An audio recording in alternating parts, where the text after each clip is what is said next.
Énorme polémique en Espagne lors du Classico Real Barça. La nouvelle loi Mbappé qui fait beaucoup parler en Espagne. On vous explique tout ici. Et la provocation de Bradley Barcola, c'est le journal du foot numéro 1501.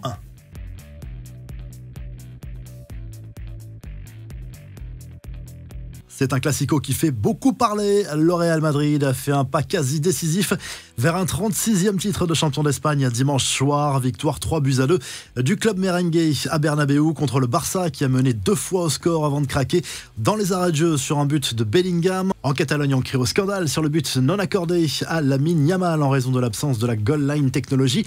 Difficile de savoir sans cette technologie si le ballon est bien entré dans le but de Lunin.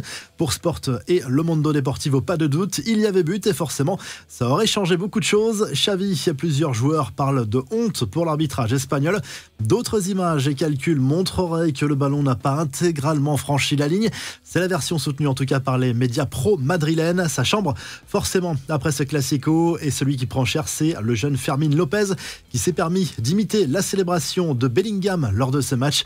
Quand on connaît l'issue du match, c'est assez ironique et ça a bien fait rire Vinicius Junior sur les réseaux. Les infos en bref, Kylian Mbappé va bel et bien profiter d'une sacrée économie d'impôts après son départ au Real Madrid. Comme l'indiquent plusieurs médias, le gouvernement de la région de Madrid va mettre en place une nouvelle règle déjà appelée la loi Mbappé. Elle réduira certains impôts sur le revenu sur les fortunes étrangères qui vont s'installer et réaliseront des investissements dans la région de Madrid.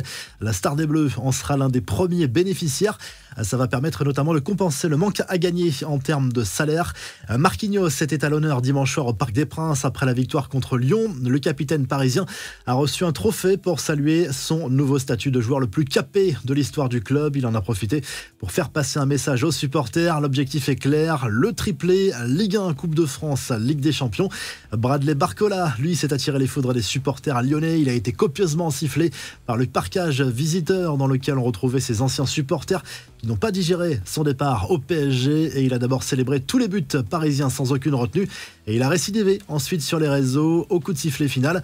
Enfin, nouveau rebondissement dans l'affaire Emiliano Sala qui aurait dû être transféré à Cardiff en provenance du FC Nantes juste avant de perdre la vie tragiquement dans un accident d'avion. 5 ans plus tard, les Gallois réclament aux Canaries l'énorme somme de 120 millions d'euros pour préjudice économique.